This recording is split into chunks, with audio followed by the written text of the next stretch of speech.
All right. Well, good. Good morning, everybody. Welcome. All right. So I'm very excited to see all of you here today.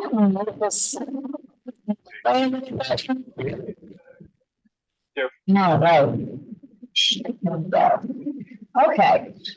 So my name is Billy Franchini, and I'm the director of the Center for the Advancement of Teaching, Learning, and Online Education at UAlbany. I don't know what name. There we go. Oh, all right.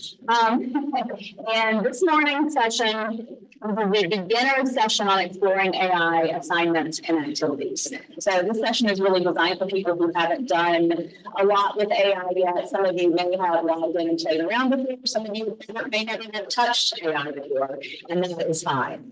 If you have some experience and you feel like, I'm pretty comfortable with AI, you want to go to the intermediate session next door, or if we start our session today and you realize, oh yeah, this is below where I am, and you want to get up and go to the other one, that is totally fine too. I will not be offended. Okay.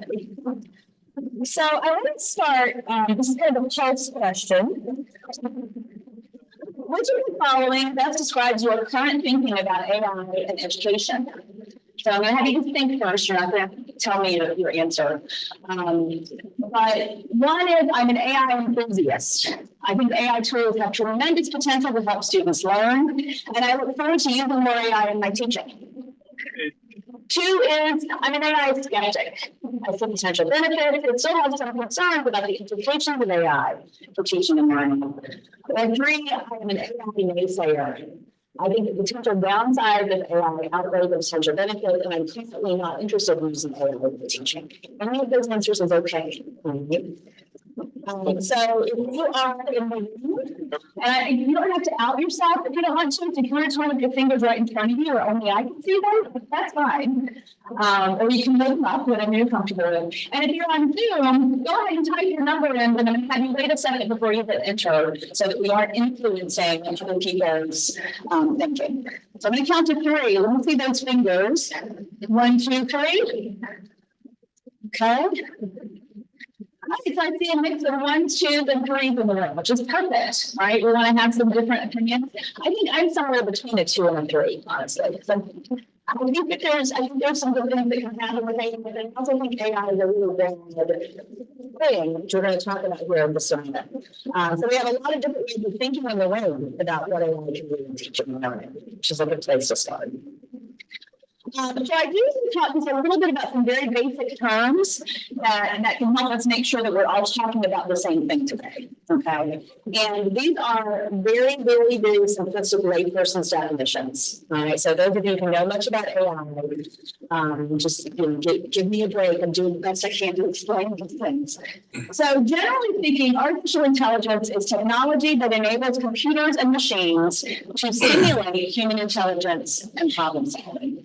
And that word simulate is very important, right? One of the things that can be tricky about AI is that it can look like it's thinking, but it's not actually thinking in the way that we think, right? It is simulating human thinking.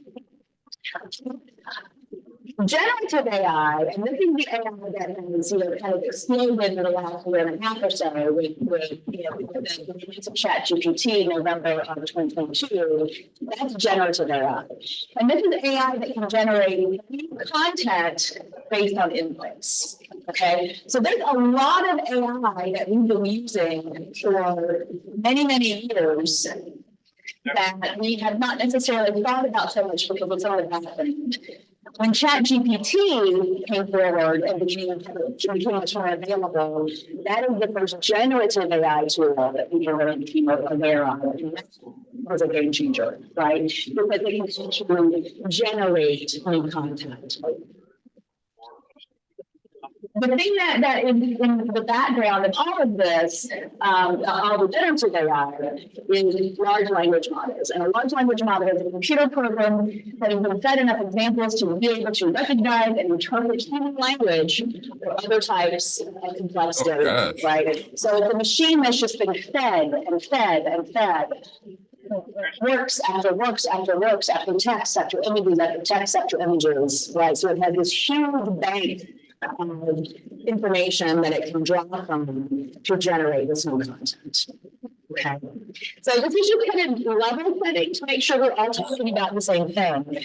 And I want to be really clear that today, the session that I'm going to do is going to focus on generative. Put my hand so over a lot of really times. are focused into this one type of AI, because this is the thing that I think has been most anxiety provoking for faculty, right? And that's the thing that really changed the landscape for higher ed is the availability and the wide availability of generative AI tools. Okay.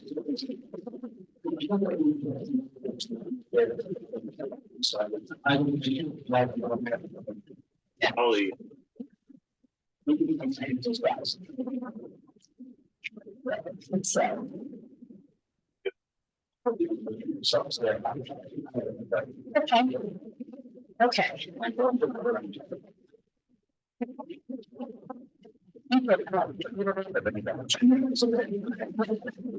All right. So.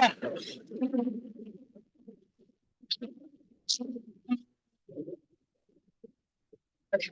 So I'm going to take a couple of minutes now that we talked a little bit, or I talked a little bit about what generative AI is and what it can do.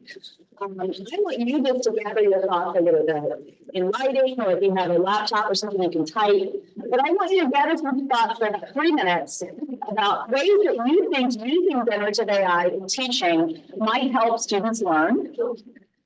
And what are some ways that you think using generative AI in teaching might hinder students' learning?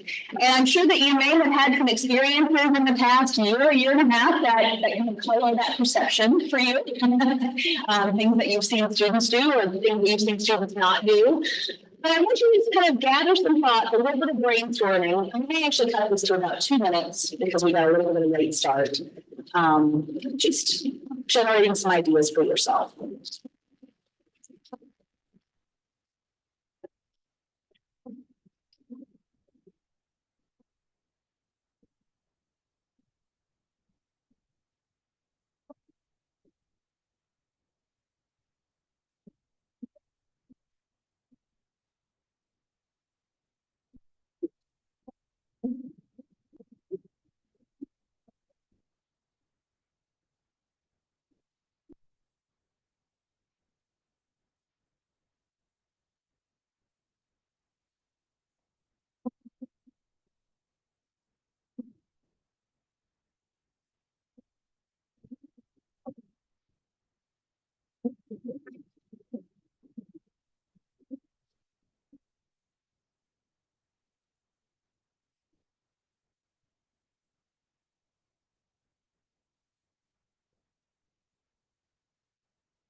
Just a few more seconds.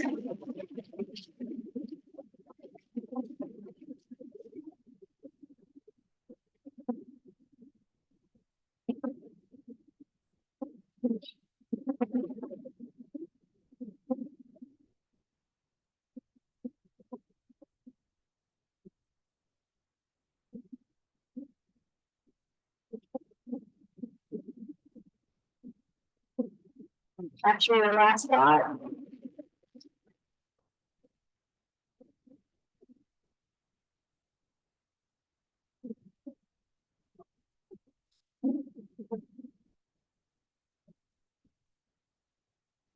Okay.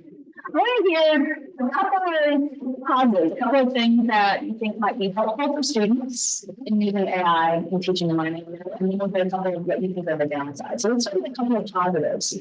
What do you think people thought might be helpful about using generative AI in teaching? Yes. Brainstorming. Brainstorming. Okay, can you elaborate a little bit on that? I would say together and we're trying to generate some thoughts, which major bounds around ideas that everyone has. They can just actually grab their notes of anyone's recording. accommodate there and see what, what comes back. Okay, You know, so kind of a brainstorming partner almost. Yeah. Here's kind of where we stand now, I mean, let's generate some more ideas. Okay, yes. Students to it's looking at how they is right searching through the searching a lot and there's resources but we have so it saves a lot of time. So having so much information in one place can save students time if they're trying to research a topic or learn more. Can help them done. Okay. Yeah. One more.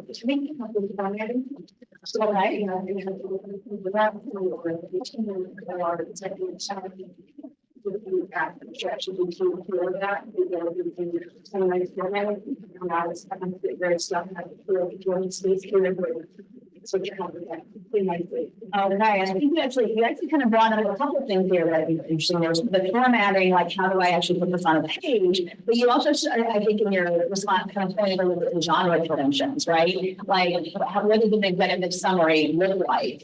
Right? How do I actually structure a document to fit that genre? Okay, good. So we can help students kind of take ideas and put it into the appropriate genre and the appropriate format. Okay. So what is the downside? How might even generative AI actually help your students learn? I think that we wanted to help with our quality checking.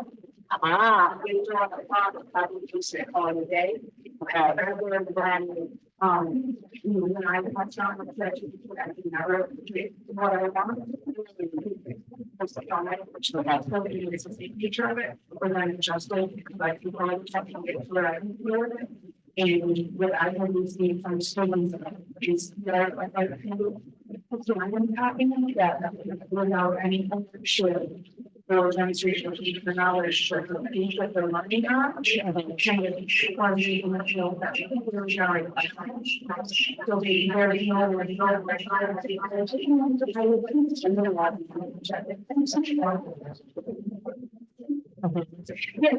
that's interesting. There's this one of the things that can be really tricky about ChatGPT is that, or any of the generative AI tools, is that when the case you can look really authoritative, right? And we're actually going to look at a couple of examples in a minute that show that.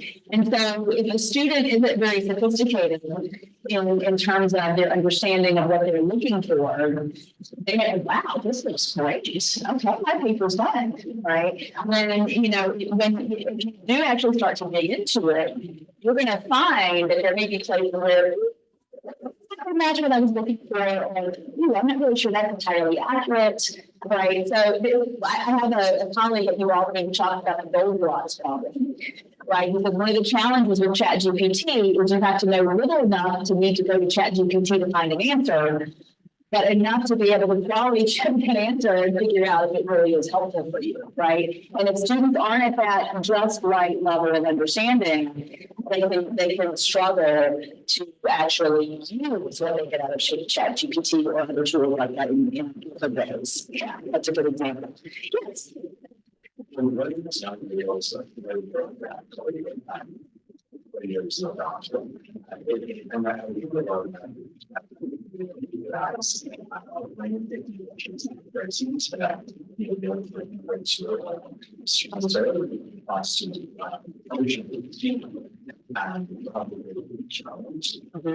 so for example, I think technology and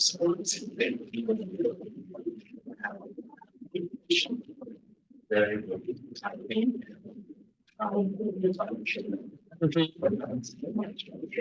So part of what you're kind of pointing to is the concern that students may start to over rely on being able to just look things up and have ChatGPT or Gemini or Bard give them answers.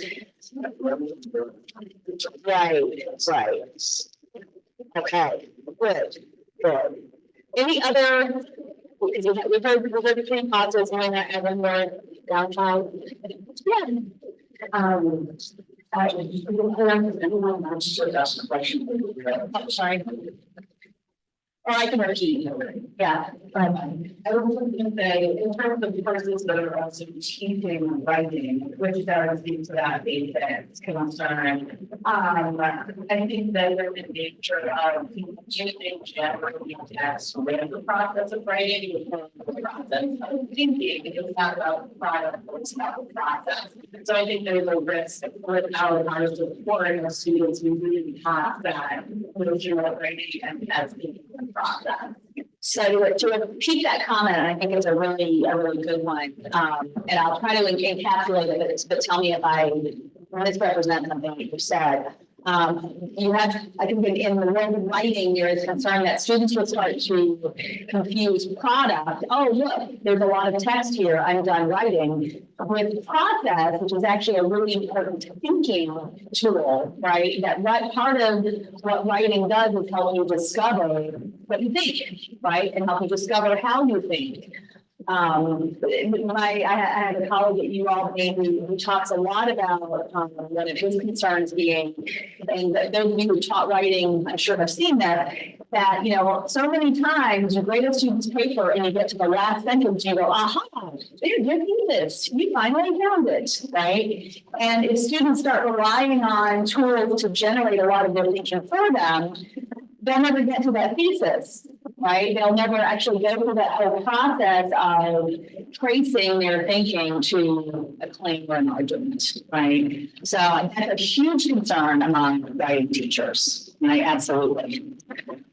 Okay, so for the next thing I was considering having you do, and I'm not sure if this will work given the our time constraint today, and I know not everybody has a laptop with them. So, you know, one of the things that I did in preparing for this session is I actually put this same question, the exact same prompt that I just gave you for writing, into I put it into ChatGPT, and I also put it into Gemini to see what it would give me. And I think, unfortunately, so that we don't run out of time, I'm just going to show you what it gave me. If you have an account and you would like to log in and do that, feel free to do that. But I can also just kind of show you what some of the output I got is. And I think this is interesting because that's supposed to show. Part of what AI gave me were not the kinds of things that we're talking about here. Because even though I said generative AI, it talks a lot about a lot of other things I think are not just generative AI tools, but are AI tools more broadly. Personalized learning. AI can tailor content to individual student needs, create for learning styles. Engaging activities. AI can create interactive exercises, simulations, and games that make learning more fun and engaging. Improve practice. AI tutors can provide students with immediate feedback and practice opportunities. Enhance creativity and help students brainstorm ideas, generate different perspectives, and inspire creative writing prompts. And then it gives substantial drawbacks. Students may become over-reliant on AI for answers and explanations, and think critically and solve problems independently. Bias and errors. AI models can perpetuate biases or generate inaccurate information. Shallow learning. Some AI-powered activities might encourage direct memorization. Reduce social interaction.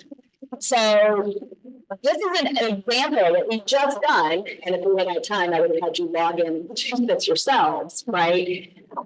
We did some work, you generated some of your own thinking, and then went to AI. And I think that is a really great use of these tools.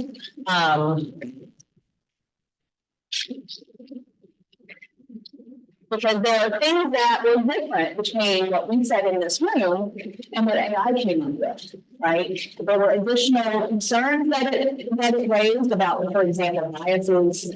There were additional upsides that it saw in terms of the ability to pursue this, right? So there certainly could be things added to our understanding of the question by using AI to do some additional brainstorming. Kind of like what you said initially, right? Is there anything from that little quick show that I did that was generated by Gemini, anything you would take issue with that AI said there? Anything that jumped out at you as like person like this out of there.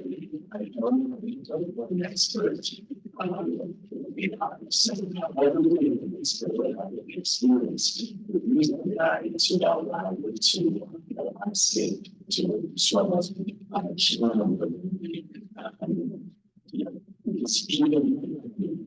Right. So the comment was that you take a little bit of issue with that idea of personalized learning because you have to kind of know some things to be able to actually help AI become a personalized tutor for you, right? And you know, I think part of that, and we're going to get to this in just a minute, is that you have to prompt AI in very specific ways if you want to, at least generative AI. There are other AI tools that are really designed to be tutors, right? And that's a whole kind of different ballgame, right? But if you're going to do something like ChatGPT or Gemini or Claude as a tutor, you've got to know how to ask the right things to get it to actually do that, right? Okay.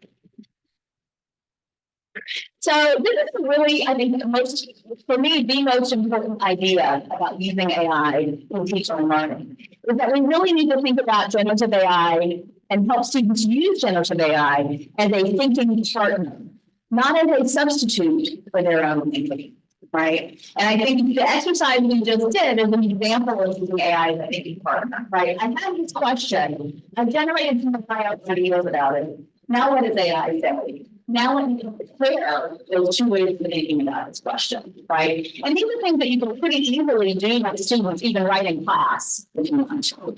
And I think as a way to help them kind of practice starting to see AI in that way, as opposed to just a kind of authoritative tool that they can use to do their work for them, right? There, you know, what we do is what I would call kind of extending or continuing of thinking. You can also have students ask AI to generate brainstorming questions for them, right? So a student can say, I have to write a paper about the role of phonics in developing childhood literacy. Give me some questions that will help me brainstorm ideas for this paper. Right. And they have to tell it, I don't want you to write the paper for me. I want to do my own work. Right. You can also, sometimes students struggle with their writing argumentative work to anticipate or understand what might a counter argument look like.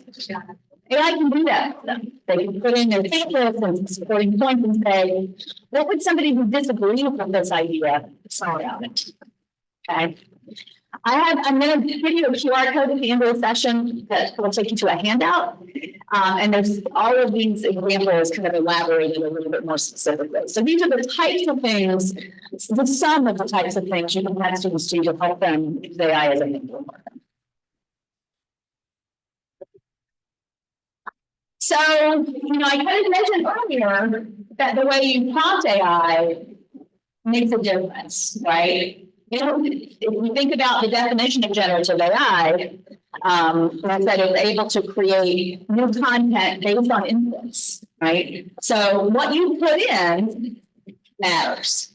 Now, what we just did, or what I just demonstrated for you, that kind of simple exercise, that was just a straightforward question. We were almost using ChatGPT like Google, right? Here's a thing, tell me an answer to this thing. All right. But you can also ask AI to be much more sophisticated or give you more sophisticated outputs than that. But you've got to be very specific and directive about what you are asking for. And people sometimes talk about as prompt engineering, right? I'm thinking about what is the best input for me to give an AI tool so that I can get the output I want. And there are 4 key elements of an effective prompt. And this comes from a book that just came out, although they're not the only people who have kind of discovered this about AI prompting. This one book called Teaching with AI, Practical Guide to the Era of Human Learning by Bergman and Watson. And the way that they frame these 4 key elements is this. Element 1, the task. What exactly do you want AI to do? To summarize, analyze, predict, list, compile, et cetera, et cetera, et cetera. So this is where, you know, thinking about your Bloom taxonomy can be really helpful, right? What are those verbs that help you think about the kind of output you want to see? And the more precise you can be in that task, the better output you're going to get. Secondly, the format. What is the specific output you're looking for?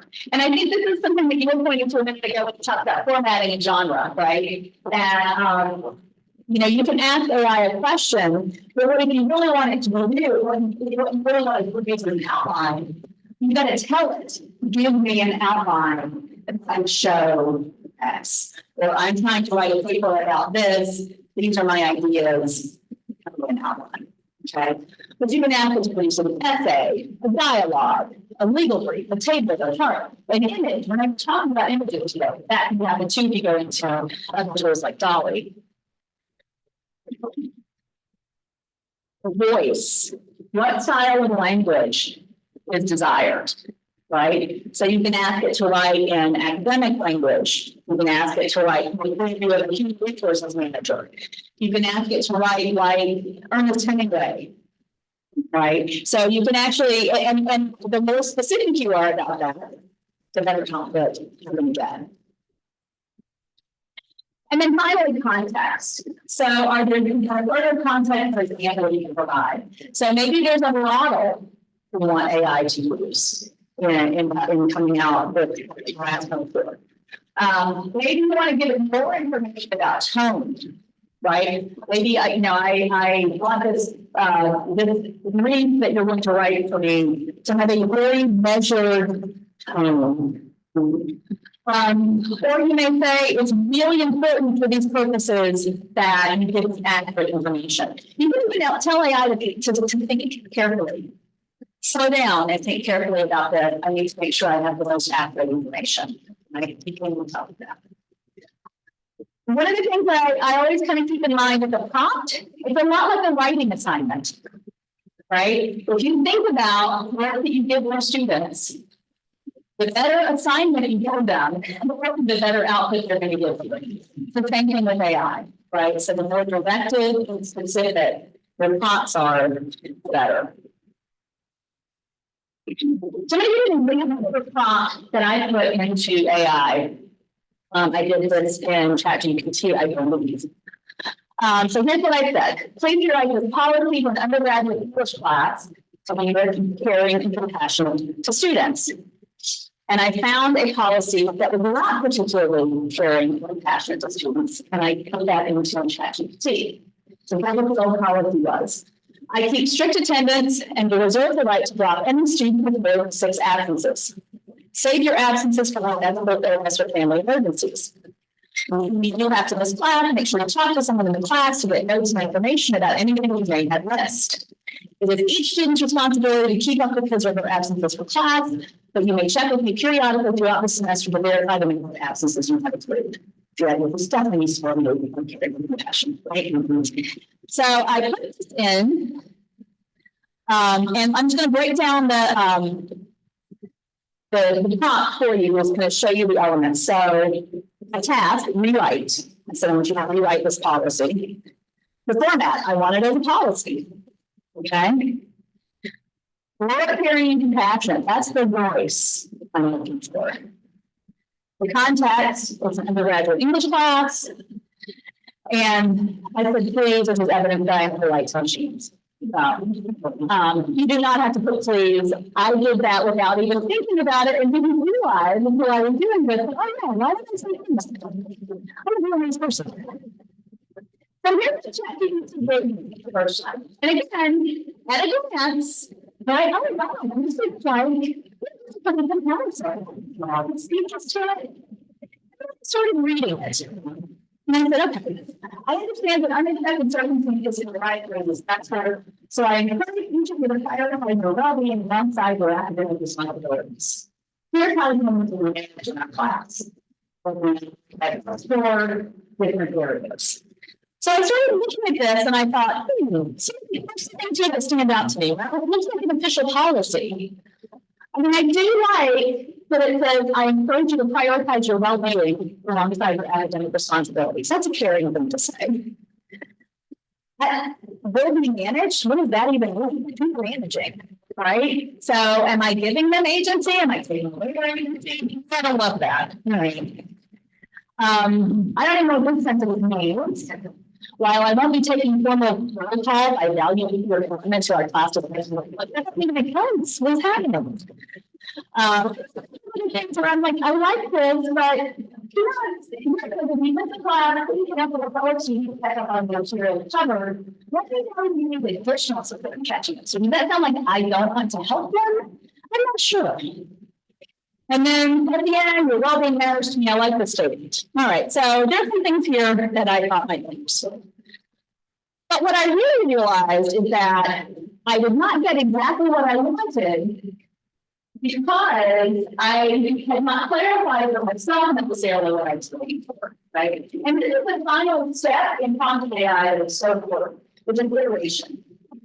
And that's where you clarify and ask for refinement. And that can only happen, back to a point a couple of you made earlier, if you really pay careful attention to what AI gives you. If you go back and you do kind of what I did here, right, where you can analyze that output and say, is this really what I was aiming for? And I think this is crucial to teach students if you're going to have them use AI in the classes, right? So you've got to go back and do that work of making sense of the output they got. So I had this kind of aha moment when I looked at that policy that AI generated for me, where I realized that I focused so much on wanting to tell students I cared about them, but I forgot something really important, which is telling them why they should come to class, right? So I told AI the next time, but I'm doing many learning activities during class, including preparatory work in the course assignments. Revise the policy to emphasize why attendance is important. So then it gave me something quite different. So regular attendance is crucial for your success in this course. You will be engaging in regular work activities in class, and preparatory work to make the course assignment. I'll point out that first sentence because if you had students who, in the first sentence of their paper, rewrite the assignment, it's kind of what I did, right? It took almost exactly the prompt I gave them and put that as the first sentence of the policy. And then it says, here's how we can ensure you will always out of our time together. Or written to attendance and explain why attendance class is regularly essential. Here's how to manage absence. And I like, even though I didn't tell it this, the language here is saying, here's how you manage absences, right? Not how absences will manage. Staying on track, supportive environment. And then remember being present in class not only helps you stay on top of your coursework, but also enriches our learning community. More participation and engagement are highly valued. All right, so I like that better, right? It's a little bit less about me telling them I care and more about me showing them here's the value of becoming this class. But then I come to realize that, oh, you know what? I really want to emphasize more, we're doing a lot of interactive work with your peers in class. Because I think that's a real incentive for students to come to class. So I gave it one more prompt and I said, what is preparatory work that students will be doing in class and be interactive? Provide students with this idea. So it gave me one more version that looked a little bit more like the last one, but there was much more on interaction. Working activities and all that different, staying on track with all that different. We kept supporting the environment for and it was highlight, and we kept that final paragraph about the value of engagement. Okay. So I think this is really, really important for us to help students understand, right? Prompt engineering is important. Well-designed prompts are going to really help you get the most out of AI. But it's really learning with prompts where learning will happen, or working with outputs, I should say, where learning will happen. Right? So that moment of looking at what AI gives you and saying, is that really what I wanted? Is this really what I asked for? Sometimes it isn't what you wanted, you look at what you asked for, and that's the right thing, right? But it also comes a lot of further questioning, further opportunity to kind of engage in conversation in the chat bot, right? There's a lot of opportunity for learning. So having students analyze and reflect on the outputs that they get. Sometimes it's helping them kind of look at what AI gives them and asking it to reorganize ideas for them. Great opportunities for students to look at something that AI gives them and really assess how did this work, right? How were these put together? What are the strategies that were used in terms of the thinking or writing? And again, I've got on the handout that I'll show at the end, so I'm going to elaborate on the examples of this. All right. I apologize, we're going really fast. We're at the last part now, we've about 10 minutes left. So I want to think just a minute about what our students' relationship with generative AI is. And we talked about that a little bit at the beginning, right? That we're maybe concerned that students aren't doing this empirical reflective work of AI that we've been talking about in this session. And I want to think about how many students are using AI and what they're doing with it. So here's a quick prediction question. According to the fall 2023 survey of over 1,600 undergraduate students, how many of them are using generative AI at least once a month? Less than 20%, between 20 and 30%, between 30 and 40%, between 30 and 40%, or more than 50%. So to take a minute to think about that. I'm going to have you vote the same way. Or let me think for 5 on the same way you want to put it under the chat.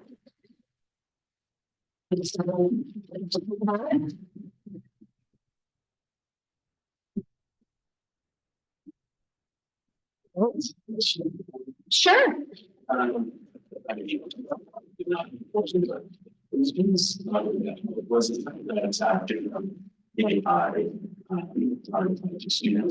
exactly it's generated data. That's a good question. Yeah, so the question was generative AI clarified for student? And actually, we'll see the survey question in just a minute, but I believe there was a parenthetical that said chat GPT or so it was actually explained to them what generative AI was. All right, so they count to 3. Let me see those fingers. 1, 2, 3. Okay, we got 1, 3, 4, 5. Okay, what did people put in the chat, John? Are you seeing any numbers again? Right now? Okay, that's fine. I know you're doing too many things. That's okay. So, interestingly, between 40 and 50%, now I would say almost 50%, so really 80%. But, I think a lot of people have kind of thought, oh, all my students are using ChatGPT. All my students are doing this. They're probably not. Now, this is a self-report, right? So some of them may actually be using it, but would not say they're using it. Some of them may not be using it, but they think they're using it, so they said they were, right? It's hard to say, but when you have a self-report, that's tricky, right? But in the high 40s percentage of students using generative AI, at least once a month, right? So some of these students are not very heavy users, some of them are using on a daily basis. And here's how they're using it, which I think is really interesting. I don't think that we can write the slide as hard to see. All right, that's a good question. How do you use generative AI ChatGPT? So users who use it daily, they're using it to summarize or paraphrase text, to organize their schedule, to make it kind of interesting, to answer homework questions. On that, making resume cover letters for application for internships or jobs, assisting with writing assignments, 30%. Understanding the concept, about 29%, taking notes for summarizing lectures, analyzing important data, generating facts with you for studying, preparing for presentations. For non-data users on this side, very, very similar, some of the numbers split a little bit. But the one thing that I thought was interesting, they're using it to create content ideas for social or academic events. So not all of the usage that students are doing is academic. The students who are doing it daily can be using it for academic work. Now, here's the really interesting thing is what students actually think of using generative AI writing tools. So we have 2 sets of data here. This was a spring 2023 and a fall 2023 survey. And you can see in spring 2023, 39% of students said they think generative AI has a positive impact on my learning, and 22% said I think it had a negative impact. In the fall, slightly fewer students said it had a positive impact, 47%.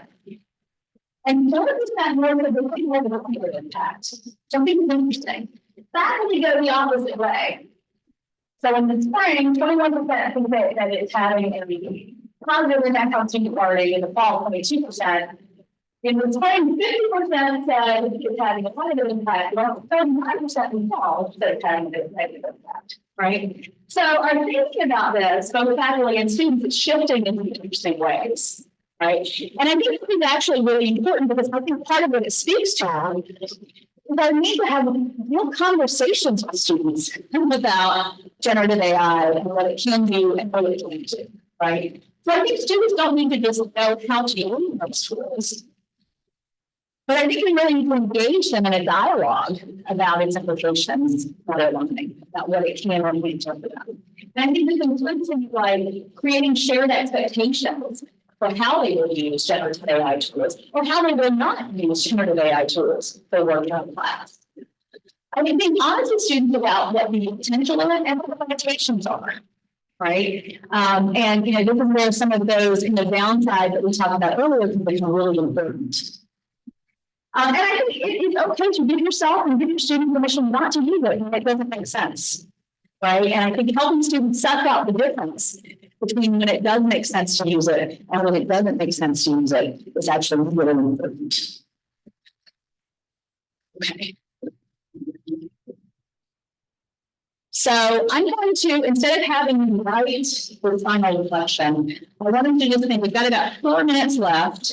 So I want to open it up if there are any questions, or if you want to share any thoughts about what we've talked about in this brief time together, and whether there are any changes or any new ways of thinking that you've developed as a result of our conversation together.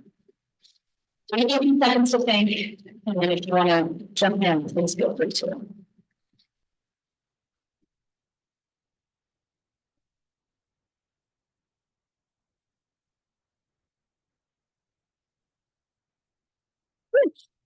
So maybe you provided the same note, so it's nice to hear. I'm thinking about that survey information. Maybe see that breakdown of how students are looking at.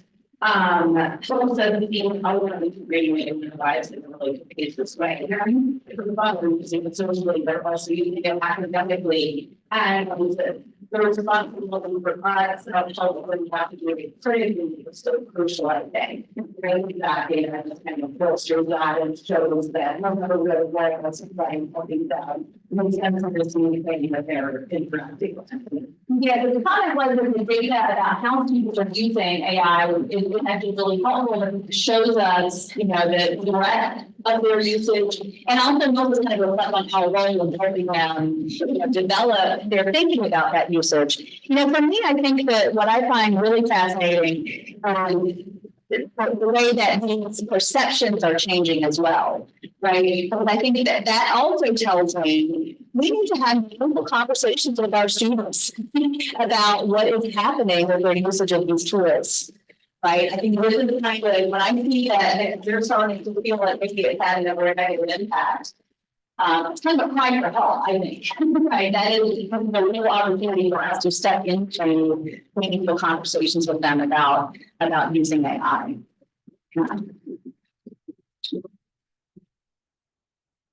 Any other questions or comments? And we'll just a minute left. Go ahead. People say I'm really curious about scheduling. The student meetings for scheduling. That with something that's slow, but just kind of imagine about how I'm like. Yeah, I was fascinated by that too. But the comment was that you're curious about how students are using it to organize their schedules. And 32% of they want to use it. So yeah, I know they should teach me. But I don't know how to do that. All right, well, I think we are just about at the end of our time. Any final comments, and questions? Okay. All right, thank you all so much for joining this morning and for playing along. It was fun. Enjoyed it. Have a wonderful rest of the day. We've got really great sessions coming up. I think you'll learn a lot. I will too.